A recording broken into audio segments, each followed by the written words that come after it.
warm morning to all of you. It's a beautiful Tuesday morning and we're back once again with this edition of Breakfast News, the first comprehensive show of the day we get for you every morning to make sure that your morning starts on the right note. I'm Preeti and with me is Smriti. In the next 1 hour, we'll get into everything that's been making it to the headlines. We'll get to national updates, international updates, updates from the world of business, sports, enough to keep you engaged, making sure that your tea or coffee right in the morning tastes even better.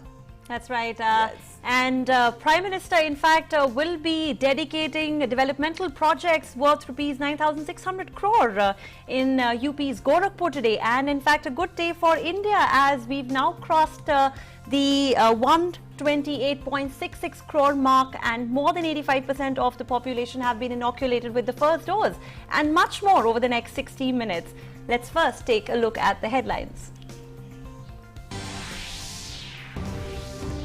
Russian President Vladimir Putin pays working visit to New Delhi for the 21st India-Russia Annual Summit with Prime Minister Modi. The two countries signed several government-to-government agreements and MOUs as well as those between commercial and other organizations in multiple sectors.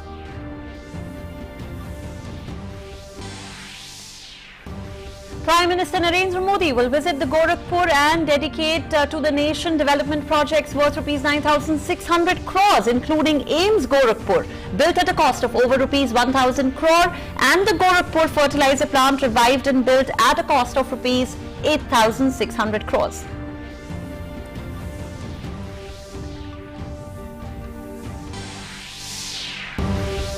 Lok Sabha passes National Institute of Pharmaceutical Education and Research Amendment Bill 2021.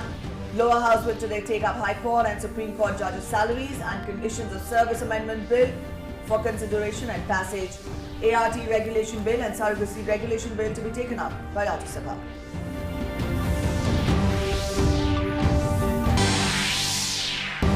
India's cumulative vaccination coverage crosses the 128.66 crore mark. More than 85% eligible population in the country now inoculated with the first dose of the vaccine. Meanwhile, 2 more cases of Omicron variant detected in Mumbai, taking the total cases in Maharashtra to 10.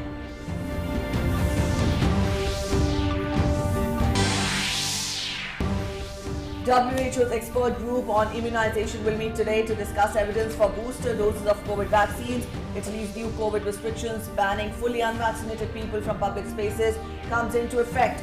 New York City announces plan to issue vaccine mandate for private sector employers and young children aged 5 to 11.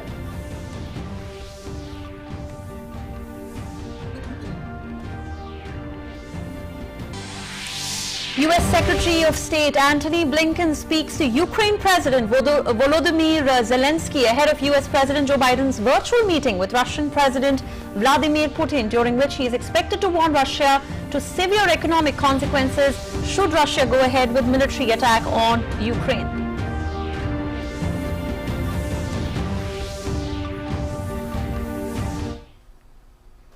Alright, those are the top stories. Let's get to the news in detail. We begin with the national headlines. First, Prime Minister hosted the Russian President at Hyderabad House in the Indian capital for the 21st Annual India-Russia Summit, which is the first in-person meeting between the two leaders since they met on the sidelines of the BRICS Summit in 2019 in Brasilia. While this is President Putin's second foreign visit in the last 2 years since the COVID pandemic began. Also, in their opening statements, both the leaders reiterated their commitment to further strengthen the ties amidst the fast-changing geopolitical equations. It would also be apt to say that President Putin's decision to visit India for the annual summit is an indication of the importance he attaches to the bilateral relation and also his personal rapport with Prime Minister Modi. In-person meeting after November 2019. Prime Minister Narendra Modi hosted President Vladimir Putin for the 21st India-Russia Summit at Hyderabad House. What makes this summit even more significant is the fact that the first ever 2+2 dialogue between India and Russia was held just a few hours before the two leaders met. आज हमारे विदेश एवं रक्षा मंत्रियों के बीच 2+2 dialogue की पहली बैठक हुई है। इससे हमारे व्यवहारिक सहयोग को बढ़ाने का एक नया मैकेनिज्म शुरू हुआ है। Prime Minister said that the fact that President Putin's India visit was the second one in the last 2 years illustrates Vladimir Putin's closeness and personal commitment towards boosting India-Russia ties. Ties between both nations have only grown stronger over the last 2 years, be it in the field of vaccine research, humanitarian assistance, or in assisting repatriation of citizens during the lockdown. The two nations' close cooperation has been a hallmark of ties. Prime Minister Modi described 2021 as a landmark year for India-Russia ties. वर्ष 2021 हमारे द्विपक्षीय संबंधों के लिए कई मायनों में महत्वपूर्ण है। इस वर्ष 1971 की treaty of peace, friendship and cooperation के 5 दशक और हमारी स्ट्रेटेजिक पार्टनरशिप के 2 दशक पूरे हो रहे हैं। अफगानिस्तान और दूसरे क्षेत्रीय विषयों पर भी हम निरंतर संपर्क में रहे हैं। India-Russia ties have been a constant factor among the variables in the geopolitical and international arena in recent times. पिछले कई दशकों में वैश्विक स्तर पर कई फंडामेंटल बदलाव आए, कई तरह के जियोपॉलिटिकल समीकरण उभरे, किंतु इन सभी वेरिएबल्स के बीच भारत-रूस मित्रता एक कांस्टेंट रही है। दोनों देशों ने न सिर्फ एक दूसरे के साथ निसंकोच सहयोग किया है, एक दूसरे की सेंसिटिविटीज का भी विशेष ख्याल रखा है। यह सचमुच इंटर स्टेट दोस्ती का एक यूनिक और विश्वस्त मॉडल है। President Vladimir Putin described India as a time-tested friend. He expressed his concern over the situation in Afghanistan. Building on the foundations laid at the Eastern Economic Forum in 2019, both nations have set a target of $30 billion worth of trade and doubling investment to $50 billion by 2025. Cooperation in co-development and co-production under Make in India have also seen a boost. Cooperation in defense, space and nuclear sectors is on the rise. We perceive India as a great power, a friendly nation, and a time-tested friend. We are truly cooperating and working on very important and promising matters. That applies to the energy sector and high-tech, including space. And I think that the programs that we will be discussing here today will be implemented fully, including the training of Indian spacemen cosmonauts. We also cooperate greatly in military and technical sphere, like with no other country.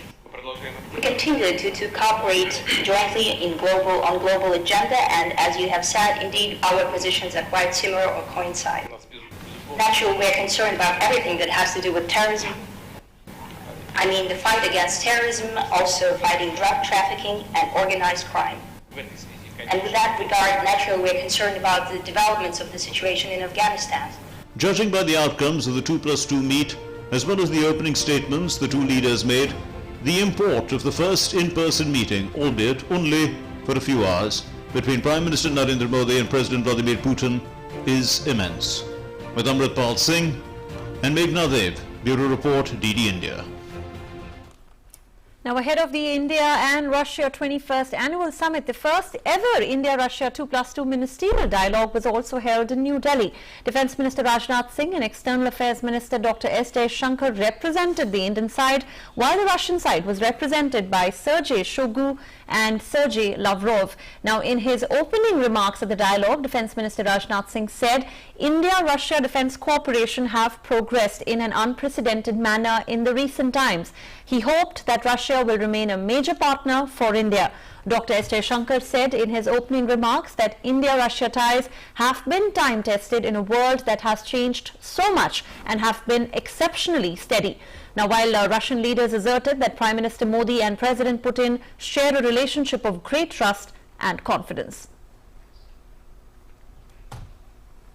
Prime Minister Narendra Modi will dedicate development projects worth over 9,600 crore rupees in Uttar Pradesh's Gorakhpur today. He will inaugurate a fertilizer plant, fully functional complex of AIIMS Gorakhpur and a new building of the ICMR Regional Medical Research Centre today. Also, we get to more in this report ahead.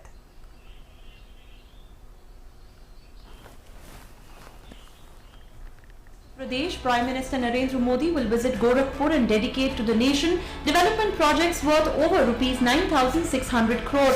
In a boon for farmers, Prime Minister will dedicate the Gorakhpur fertilizer plant, which will help in achieving self-sufficiency in production of urea. Over the years, this fertilizer factory was reduced to a poll agenda by politicians. After a span of 3 decades, the plant will revitalize the economic growth of the region. इस पूरे पूर्वांचल इलाके की एक नई आर्थिक economic progress, उनकी growth का एक नया द्वार खुला है। Lying shut for more than 30 years, the fertilizer factory has been revived and built at a cost of around rupees 8,600 crore. Spread over an area of 600 acres, has been a dream project for Chief Minister Yogi Adityanath. Gorakhpur plant project has the world's tallest drilling tower of 149.2 meters and is capable of producing 31 megawatt of electricity, more than its requirement. Once operational, the fertilizer plant will not only boost supply of neem-coated urea at affordable rates, but will also generate job opportunities. यह खाद कारखाना केवल यहाँ पर किसानों को समय पर उर्वरक और रसायन उपलब्ध कराने में, बल्कि ढेर सारी रोजगार की संभावनाओं को आगे बढ़ाने में इसकी एक बहुत बड़ी भूमिका होगी। Prime Minister Narendra Modi will also dedicate to the nation the fully functional complex of AIIMS Gorakhpur. The state-of-the-art hospital has been constructed with a cost of around 1,000 crore rupees. It will be a boon for patients from Purvanchal, Bihar and Nepal. AIIMS बनने से हुआ है कि गरीब लोगों का भी कम से कम दाम में इलाज हो जा रहा है और अच्छी इलाज हो रहा है। दूर जाना पड़ता था और प्राइवेट में जाना पड़ता था तो फीस बहुत ज़्यादा लगती थी। यहाँ पे कम फीस है और मतलब अच्छी सुविधा है। गिना चुना भारत में बहुत कम एम्स है, जो कि एक गोरखपुर में बन गया। तो धन्यवाद देता हूँ उत्तर प्रदेश सरकार को कि गोरखपुर के लिए उन्होंने उत्तर प्रदेश के लिए गोरखपुर के लिए खास इतना सोचा और एम्स बनाया। A new building of the ICMR Regional Medical Research Center will also be inaugurated. The center has been instrumental in tackling the challenge of Japanese encephalitis, acute encephalitis syndrome in the region. अब इस institute के बन जाने से क्या हुआ, TB है, malaria है, HIV है, एड्स है, बहुत सारी जो बीमारियां हैं जिसके ऊपर हम लोग नए रिसर्च कर पाएंगे, उनके ऊपर नई ड्रग्स आ रही हैं, उनके ऊपर रिसर्च हो पाएगी। और जो लोगों के सैंपल कभी बाहर भेजने पड़ते, जैसे NIV पुणे भेजने पड़ रहे हैं, दिल्ली भेजने पड़ रहे हैं, वो नहीं भेजने पड़ेंगे और यहाँ ही जो है उनकी जांच भी हो पाएगी। All in all, the inaugurations will boost the growth of the region, enhance capacity building and provide support to other development projects of the region. With A.V. Singh, Bureau Report, DD India. And we have our correspondent Arun Sharma joining us live with more updates on the Prime Minister's visit to Gorakhpur. Good morning, Arun. What does the Prime Minister's schedule look like today? Arun, can you hear us? Well, that's right, Samriddhi. Well, it's a significant, day for the people of Uttar Pradesh primarily. So on one side, we'll be having AIIMS in Gorakhpur. So on the other side, we'll be having the urea, facility or the plant again restarting again in Gorakhpur. So let me begin why an important development of this urea plant primarily. Now in 1969, this Gorakhpur plant, that was fertilizer plant, that was started, but in because of the financial instability, this urea plant, the fertilizer plant, was shut down in 1990s. Now it was a long-pending demand of people of Uttar Pradesh for restarting this fertilizer plant so that jobs can be created, the demand-supply mismatch or primary demand can be fulfilled as far as the urea in our country is concerned. So yes, now again, we also know this fact that when Prime Minister Narendra Modi, right before 2014, he said this point that there is need to restart the fertilizer plants in our country, and this Gorakhpur plant is an important in that direction. So it was Prime Minister Narendra Modi who led the foundation to restart this fertilizer plant in 2016, and now we'll be inaugurating this fertilizer plant primarily in Gorakhpur. Significance is that now India will become Atmanirbhar as far as the fertilizers is concerned, because as of now, if you look at the current demand of fertilizers in our country, that's close to 250 lakh tons, and even 350 lakh tons, and even today primarily we have to import close to 100 lakh tons of urea, and of course in forms of primarily urea. So now, because of this Gorakhpur plant, we'll be fulfilling our demand for the fertilizers or urea in our country. Second important aspect is that, Samriddhi, we know this fact that, the farmers, the youngsters primarily, this is a boon for them because now job creation will take place. Now, neem coating urea is a concept that was again started by the vision of Prime Minister Narendra Modi to stop the black marketing of urea. And in last 7 years, we have seen how government has ensured that there can be a proper fertilizer mechanism, so that monitoring of fertilizers can be done, the urea is done. Second, gas pooling can be done for production of urea because gas is a cause of concern because of the financial instability as far as this sector is concerned. So in last 7 years, you've seen that how government has focused upon focusing upon the fact that how can gas pooling can be done that is available to the fertilizer plants in our country. And neem coating is something that is being done so that it is not black marketed in the industries and various other sectors, or primarily for the non-farm issues or non-farm use primarily. So in that context, it's a significant day because government has is primarily committed to restart some of the fertilizer plants that's in Gorakhpur, Barauni, Sindri, one in Telangana, and of course another in Odisha as well. So government is committed to restart these fertilizer plants so that the demand of these fertilizers can be met and we can save the foreign exchange. So in that direction, it's a significant day as far as this fertilizer plant is concerned. Yes, indeed. All right, Arun, in the report also we talked of how setting up the fully functional complex of AIIMS will further boost the health infrastructure in the state, and also how it will be very useful for cases of Japanese encephalitis or for other diseases as well, deadly diseases. Talk more about it. In the recent past, we've seen a lot of measures, a lot of efforts have been made for the uplift, or if I may call it a facelift of the state of Uttar Pradesh, be it education, be it health, be it agriculture. So put all this together, what is your evaluation of, to what extent the progress or development has come knocking the doors of Uttar Pradesh? Oh, absolutely, Preeti. So we have seen that how in last couple of years the healthcare infrastructure and the education infrastructure has been at the forefront of the government. And when we talk about Uttar Pradesh, yes, we have seen a drastic change as far as healthcare infrastructure is concerned.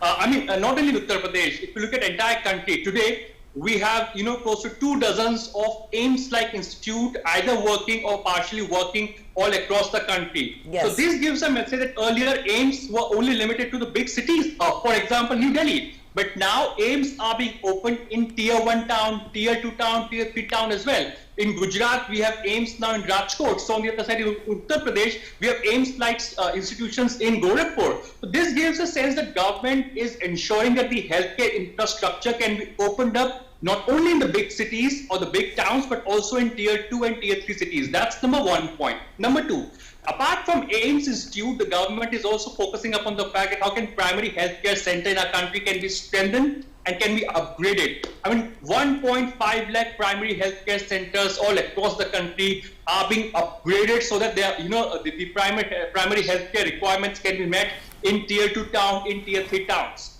Number 3, earlier people used to visit to the big cities. They had to travel to big cities primarily for taking the primary, secondary and tertiary treatment. But now the doctors, the medical infrastructure is reaching to tier 2 and tier 3 towns. Recently, we saw that how Prime Minister Narendra Modi in the month of November, inaugurated the oxygen plants in AIIMS Rishikesh primarily.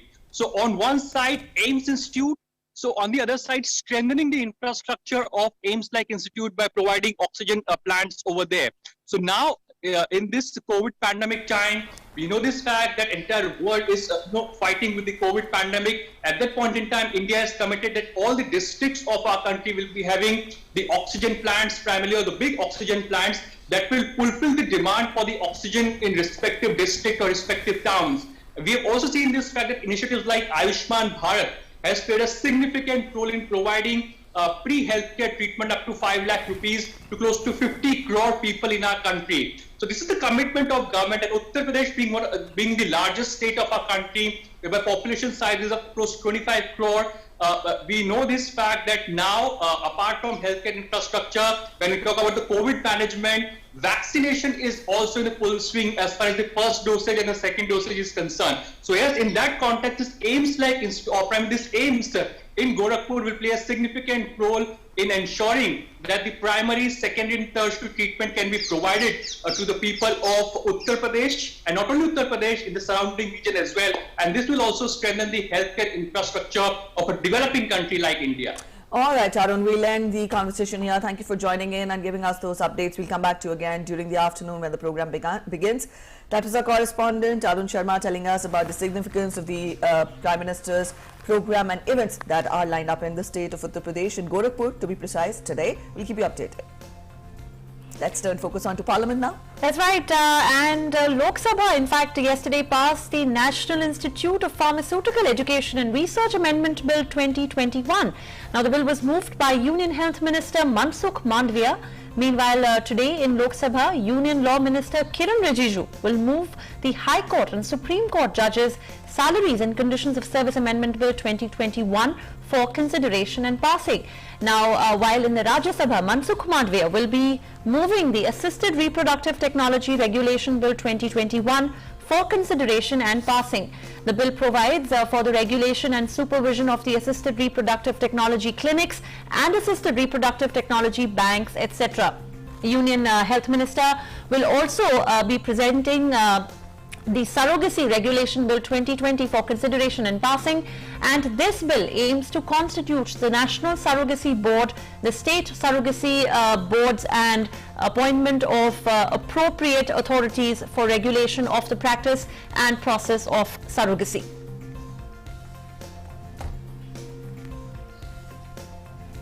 Foreign Secretary H.V. Shringla will leave for a 2-day visit to Bangladesh. Foreign Secretary will call on Bangladesh Prime Minister Sheikh Hasina tomorrow. Foreign Minister Dr. A.K. Abdul Momen and the Foreign Secretary will meet with Masood bin Momen as well. Foreign Secretary's visit to Bangladesh a day after the Maitri Divas celebrations will provide an opportunity to review the wide-ranging cooperation between the two countries. The first Maitri Divas to mark the recognition of Bangladesh as an independent and sovereign nation by India and Bhutan in 1971 was celebrated in Bangladesh yesterday. The visit will also help prepare for the state visit of President Ramnath Kovind to Bangladesh from December 15 to 17.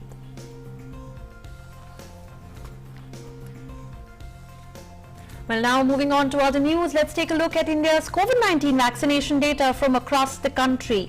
With the administration of over 71,91,939 vaccine doses in the last 24 hours, cumulatively 128 crore 66 lakh 56,967 beneficiaries have now been vaccinated across the country so far. Meanwhile, Union Health Minister Dr. Mansukh Mandavia congratulated the country on being inoculated more than 85% of the eligible population with first dose of the COVID-19 vaccine. The minister said that Prime Minister Modi's mantra of Sabka Prayas, India is marching ahead strongly in the fight against COVID-19. Maharashtra on Monday detected 2 more cases of Omicron, a variant of COVID, taking the total such cases in the state to 10 now. A 37-year-old man who returned from Johannesburg in South Africa and his 36-year-old US returnee friend tested positive for the variant. Both patients have no symptoms and are admitted at the Seven Hills Hospital in Mumbai. 5 high-risk and 315 low-risk contacts of both these patients have been traced. Further tracing is currently underway. All these patients are being treated at Jijamata Hospital in Pimpri Chintwad and they are stable.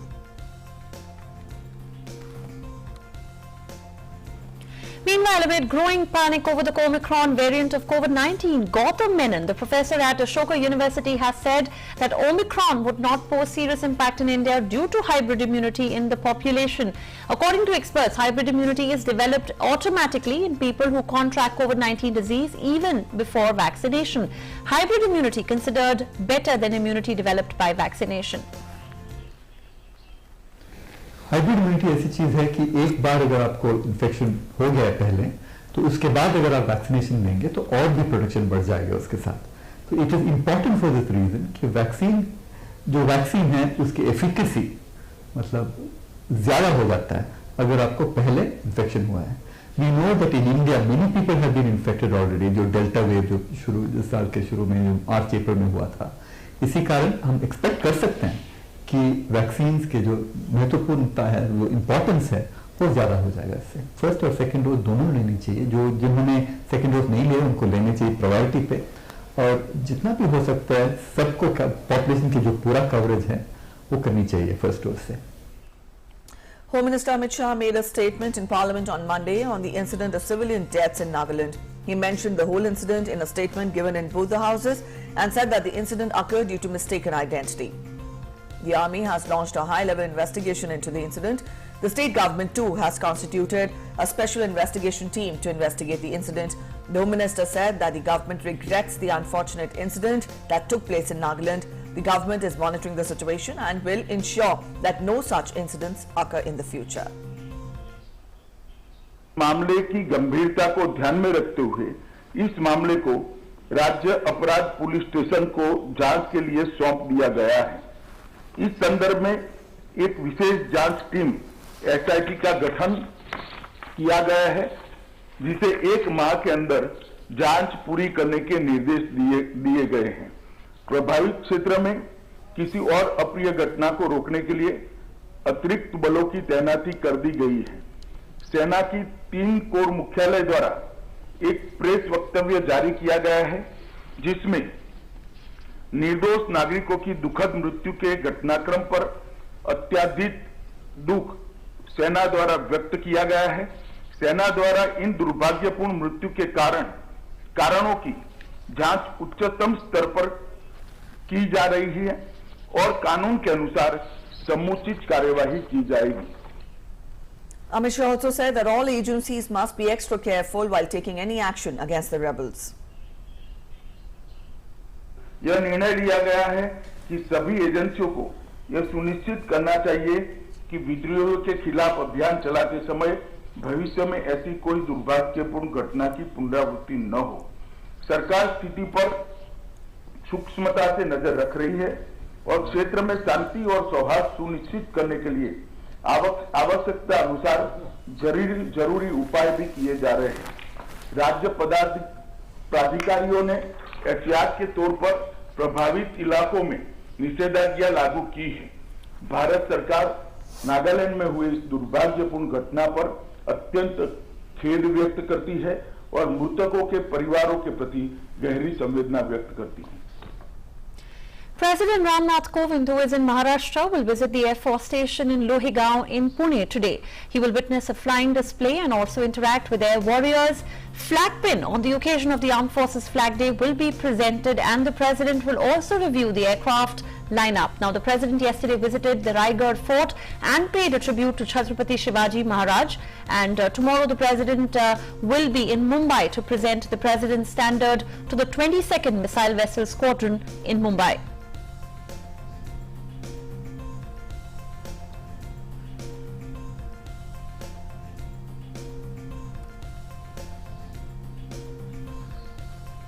You're watching Breakfast News. Time now for a short break. When we come back, we'll get you all the international updates. Stay with us.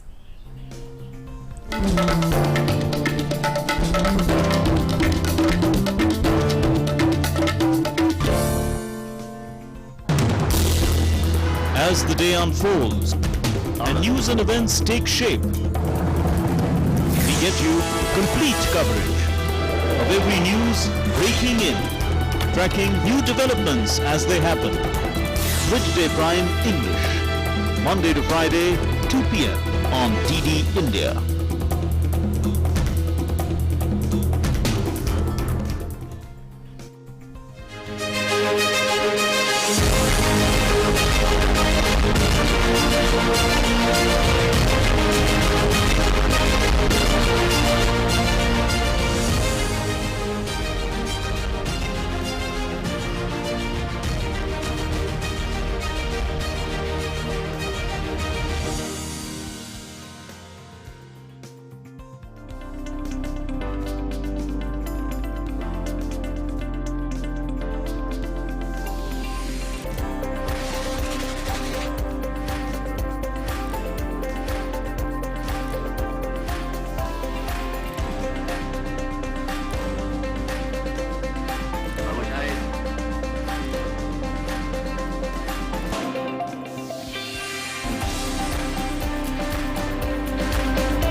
Welcome back after the break. Let's get to international updates in our segment Across the Globe.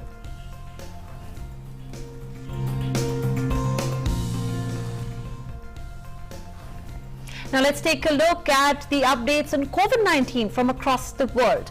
Well, COVID-19 cases have now begun to spiral once again globally. The tally of COVID-19 cases has crossed the 26 crore 61 lakh globally, while so far more than 23 crore 96 lakh people have recovered from the virus overall.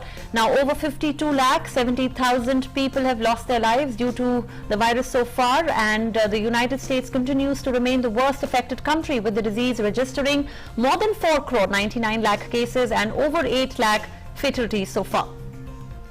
COVID-19 cases have been mushrooming all across European countries, with the United Kingdom being the hardest hit in the continent.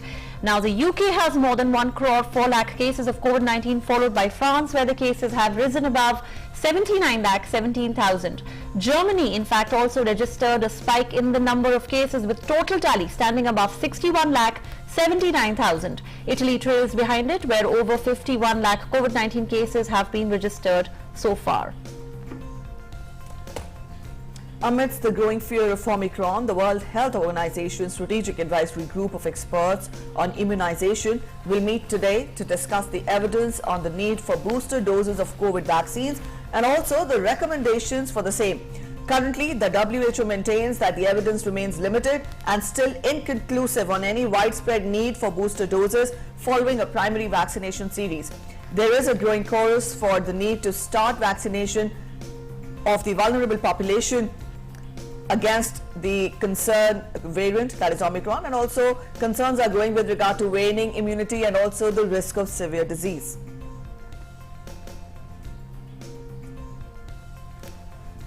Italy has tightened curbs and still unvaccinated individuals against COVID-19 coming into effect from today. Now, under the new restrictions, people who are still not vaccinated will not be allowed to access public spaces and services. The country has announced the measures earlier in last month, even before the discovery of the highly contagious Omicron variant. The Italian police have started enforcing the measures from early hours, with anyone caught without the health certificate facing an automatic €400 fine. Italy has registered over 51 lakh 18,000 cases of COVID-19, with a death toll crossing 1 lakh 34,000 now. And as the cases of COVID spiral up across the world, New York has prepared a coercive crackdown on the surge in the cases. New York City Mayor Bill de Blasio has announced a vaccine mandate for private sector employees that will come into effect from December 27th, calling the new measures preemptive strike. The mayor announced that the rules for dining and entertainment would apply to children aged 5 to 11. We now are going to deepen that effort by requiring all employees and patrons to have, from 12 years old and up, 2 doses, and that will take effect on December 27th, because the idea is everyone by that point who has gotten their first dose, if you've gotten your first dose by now, you're going to be able to get your second dose by then. We got to up the ante here. We want to also encourage folks to get that second dose. Vast majority of New Yorkers do, and that's good news. But we've got to encourage people even more. Get that second dose, because that's what gives you so much more protection. So 2 doses for all the key to NYC businesses starting December 27th, employees and customers. A major British study has found that mixing AstraZeneca or Pfizer-BioNTech vaccine with Moderna could develop better immune response. According to the study, people who have received the first dose of AstraZeneca or a Pfizer-BioNTech vaccine followed by Moderna 9 weeks later have better immune response. The study of 1,070 volunteers also found that a dose of the Pfizer-BioNTech vaccine followed by a Moderna shot was better than the 2 doses of the standard Pfizer-BioNTech course. The findings supporting flexible dosing will offer some hope to poor and middle-income countries, which may need to combine different brands between the first and the second shots if supplies run low or become unstable. In a bid to stem the latest surge in cases of COVID, France has decided to tighten restrictions ahead of Christmas. Under the new measures, nightclubs will be closed for 4 weeks from Friday, while social distancing measures will strictly be enforced. However, France's Prime Minister said that there is no need for new lockdown or curfew. The French Prime Minister also said that the situation is better than the previous outbreak, as nearly 90% of the eligible population of the country has been vaccinated. The country has identified 25 positive cases of the Omicron variant. France's Health Minister Olivier Véran said that the infection rate had started to slow down while remaining high. The country has registered more than 79,28,000 cases, with fatalities crossing 1,19,000 so far.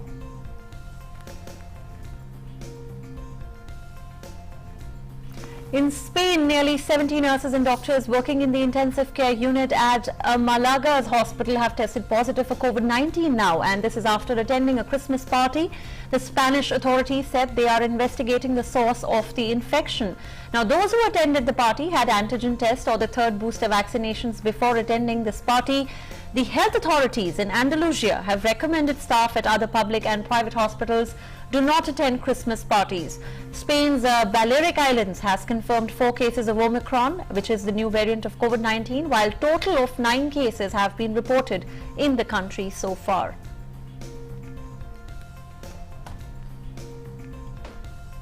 U.S. Secretary of State Antony Blinken spoke to Ukraine President Volodymyr Zelensky on Monday ahead of President Joe Biden's call with Russian President Vladimir Putin. Blinken reiterated Washington's unwavering support for Ukraine's sovereignty in face of Russian aggression. The U.S. president will hold talks with his Russian counterpart today, during which he is expected to warn Russia of severe economic consequences should Russia go ahead with invasion of Ukraine.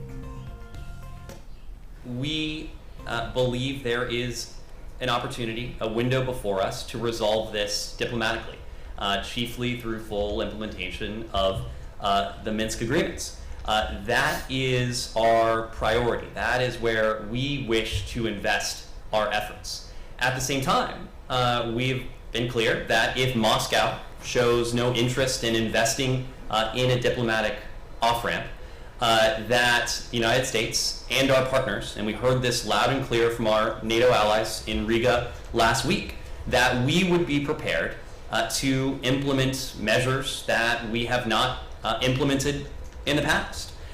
Specifically, should Russia follow this path of confrontation and military action, we have made clear to Moscow that we will respond resolutely, including with a range of what we have called high-impact economic measures that we've refrained from using in the past. United States President Joe Biden and Russia's Vladimir Putin will speak via video call today amid mounting tensions over Ukraine. During the conversation, the U.S. President will underscore U.S. concerns with Russian military activities on the border with Ukraine and reaffirm the United States support for the sovereignty and territorial integrity of Ukraine during his call with the Russian President. Now, the US and its European allies have discussed imposing sanctions on Russia if it takes aggressive action, and Ukraine says Russia has deployed armored vehicles, electronic warfare systems and troops along their shared border, whereas Russia has denied it and accused Ukraine of executing its own troop buildup. Meanwhile, Ukraine's President Volodymyr Zelensky has said that Ukraine's armed forces were capable of fighting off any attack from Russia as the country marked its National Army Day on Monday. He visited the Donetsk region where Ukraine's army has fought Russian-backed forces in a simmering conflict. Ukraine has accused Russia of massing tens of thousands of troops near its border in preparation for a possible large-scale military offensive, raising the prospect of open war between the two neighbors. Russia has dismissed talk of a new assault on Ukraine as false and inflammatory, but told the West not to cross its red lines and to halt the eastward expansion of the NATO alliance. A 4-year sentence of detained Myanmar President Win Mint and State Councillor Aung San Suu Kyi were respectively reduced to 2 years after a partial pardon by the head of the military-appointed government. Myanmar's state television reported that both the leaders will continue being held at the current undisclosed locations. Suu Kyi and President Mint were sentenced to 4 years in prison on Monday morning on charges of incitement and breaking COVID-19 rules. Now, this was the first verdict against the Nobel Peace Prize winner since the military seized power in February. Suu Kyi faces 11 charges in total and denies them all. Suu Kyi is next due in court on 14th of December when she will face charges of possessing illegal walkie-talkies. Human Rights Chief Michelle Bachelet condemned the sham trial and called for her immediate release. UN Office of the High Commissioner for Human Rights spokeswoman Ravina Shamdasani said that the conviction of Suu Kyi will only embolden the resistance against the illegitimate rule of the military. The UN High Commissioner for Human Rights deeply deplores the conviction and sentencing of Aung San Suu Kyi on these offences. I mean, the trial was a sham trial by a military-controlled court without due regard for the fair trial obligations of Myanmar. This kind of a sentence for Aung San Suu Kyi and the continued detention of political opponents, we believe it will only embolden the resistance against the illegitimate rule of the military. The United States has further also condemned the trial and said Myanmar's unjust conviction of Aung San Suu Kyi is a further affront to democracy. The Burmese military regime's unjust conviction of Aung San Suu Kyi and the repression of other democratically elected officials are yet further affronts to democracy and justice in Burma. The regime's continued disregard for the rule of law and its widespread use of violence against the Burmese people underscore the urgency of restoring Burma's path to democracy. We urge the regime to release Aung San Suu Kyi and all those unjustly detained, including other democratically elected officials. And people took to the streets of Yangon on Monday after Myanmar's deposed leader Aung San Suu Kyi was sentenced to jail for inciting dissent against the military and breaching anti-COVID rules. Protesters were chanting slogans and waving banners. One demonstrator was seen holding a flaming torch as the group marched down the street in protest of the verdict.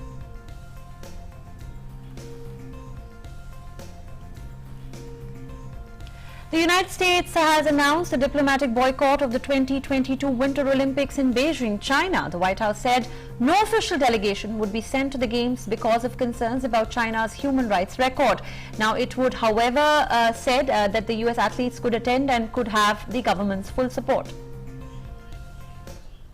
The Biden administration will not send any diplomatic or official representation to the Beijing 2022 Winter Olympics and Paralympic Games, given the PRC's ongoing genocide and crimes against humanity in Xinjiang and other human rights abuses. The athletes on Team USA have our full support. We will be behind them 100% as we cheer them on from home. We will not be contributing to the fanfare of the Games. And up next, we get to all the sports updates in Sports Track.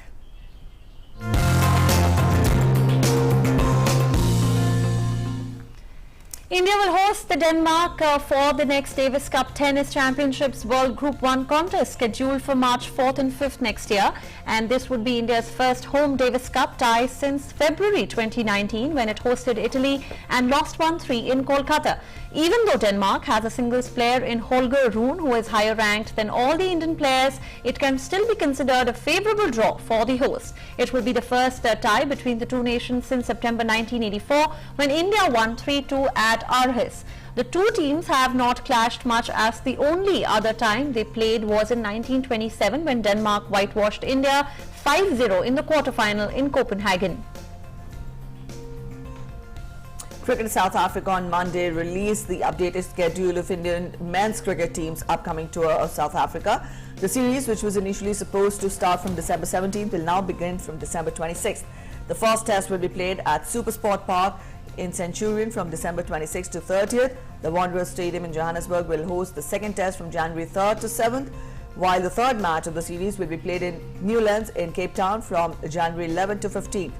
India will also play 3 ODIs, but the 4-match T20 International Series will be rescheduled for later, as announced by BCCI earlier.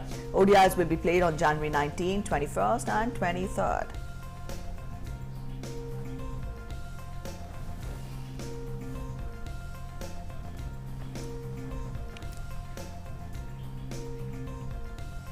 Winning the two-match test series against New Zealand 1-0, Virat Kohli and his men climbed to the top spot in the latest ICC Test Championships rankings.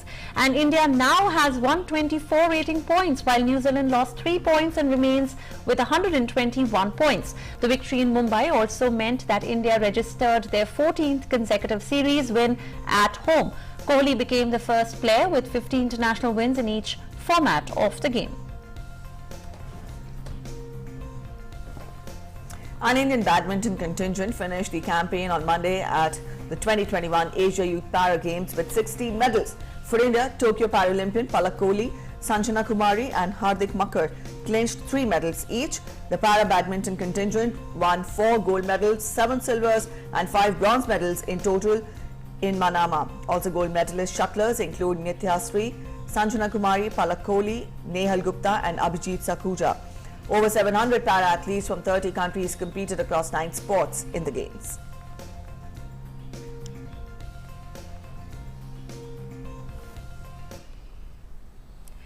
Now, let's take a look at the major happenings that took place on this day in history.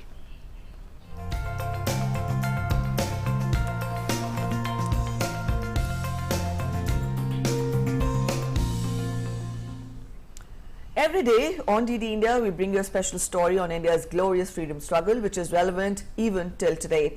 In today's edition of the Saga of Freedom Struggle, we remember freedom fighter Yogendra Shukla. He served in the cellular jail or Kalapani in Andaman during the freedom struggle. Shukla was among the founders of Hindustan Socialist Republic Association, and we will also remember Bhaga Jatin on his birth anniversary today.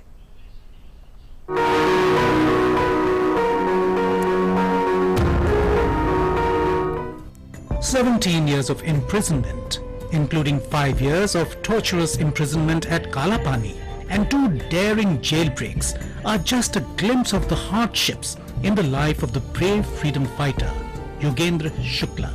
Born in Vaishali, Bihar, Yogendra was inspired by the sacrifice of young Khudiram Bose. He started revolutionary activities in Uttar Pradesh and Punjab. For many years, Yogendra Shukla was the senior associate, mentor and trainer of Bhagat Singh and Batukeshwar Dutt in Hindustan Socialist Republican Association.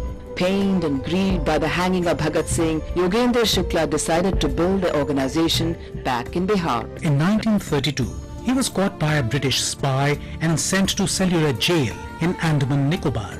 Along with fellow prisoners in groups, he was chained like bullocks, blindfolded and dragged to the oil mills. Flogging was normal practice inside the jail. Yogendra Shukla went on hunger strike inside the jail against the inhuman treatment given by the British. After 5 years at Kalapani, Yogendra Shukla was transferred to Hazaribagh Central Jail. He was released in March 1938. Yogendra Shukla joined the Indian National Congress after his release, but soon became a member of the Congress Socialist Party at the instance of Jayaprakash Narayan. He was again arrested in 1940 after he became a member of the Central Committee of the All India Kisan Sabha. In 1942, the call of the Quit India movement stirred him from inside. In a daring move, he, along with Jayaprakash Narayan and other associates, climbed up the wall of the jail at midnight and escaped from captivity. As Jayaprakash Narayan was ill, Yogendra Shukla lifted him on his shoulder and walked through a distance of about 124 kilometers to Gaya. Yogendra Shukla led the Quit India movement in Muzaffarpur. Some of his close associates were then imprisoned in Muzaffarpur jail. Here also, he led them to escape the jail. The British had announced a big sum of reward for the arrest of Yogendra Shukla. He was tricked and arrested and was sent to Buxar jail. In 1946, the local government pressurized the British to set him free. Post-independence, Yogendra Shukla was nominated to the Bihar Legislative Council in 1958. He remained active and vocal for the cause of the poor till his death in 1960. Remembering his perseverance and love for the nation is perhaps the only tribute to the great son of soil.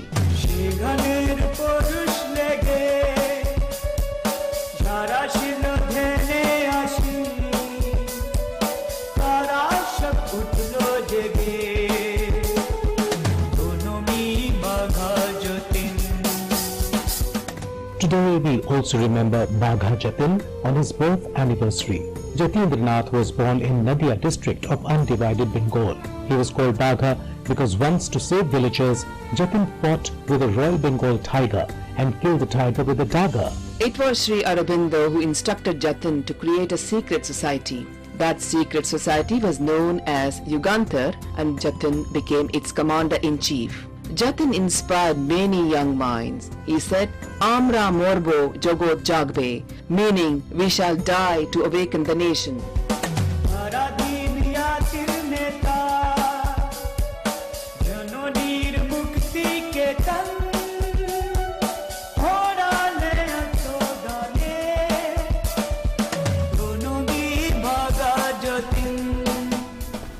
In the year 1914, when the First World War broke out, Jatin sought foreign help. His group was going to receive the consignment of arms near Baleshwar, but the information of this consignment was leaked by an Irish agent and the British attacked his group. Jatin and his group members fought hard, but Jatin was seriously wounded in the battle and he succumbed to injuries the next day in Baleshwar City Hospital.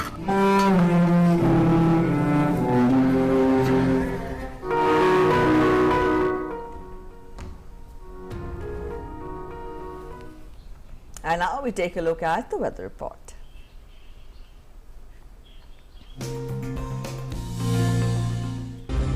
As per the IMD's picture, isolated to scattered light to moderate rainfall is likely over coastal Andhra Pradesh, Tamil Nadu and Kerala. Also a fresh western disturbance as a trough in mid-tropospheric westerlies also runs roughly along the longitude. And because of this, isolated light rainfall and snowfall is likely over Jammu and Kashmir, Ladakh, Gilgit, Baltistan, Muzaffarabad and Himachal Pradesh. Also, there is a likely fall in minimum temperatures by 3 to 5 degrees Celsius over Gujarat state, northwest, central and east India during the next 3 days. Also, rainfall and thunder showers were observed at most places over Nagaland, Manipur, Mizoram and Tripura. Also at many places over Himachal Pradesh and Gangetic, West Bengal and Uttarakhand, Assam, Meghalaya, Kerala, Mahe and Tamil Nadu, Puducherry and Karaikal. And now we take a look at temperatures across prominent cities in the country.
Well, and that's all we have for you in this edition of Breakfast News today. And before we wrap up, we leave you with some visuals, and news definitely continues on DD India. Do stay tuned in. It's a bye from me and Preeti. Preeti, what are we going to look at? Yes, we're taking you to Germany, where a family held a world record for the most decorated Christmas trees in one place. Interestingly, no two trees are the same, with a huge variety of festive colors and themes: stormtroopers, superheroes, smiley faces, fruits and much more.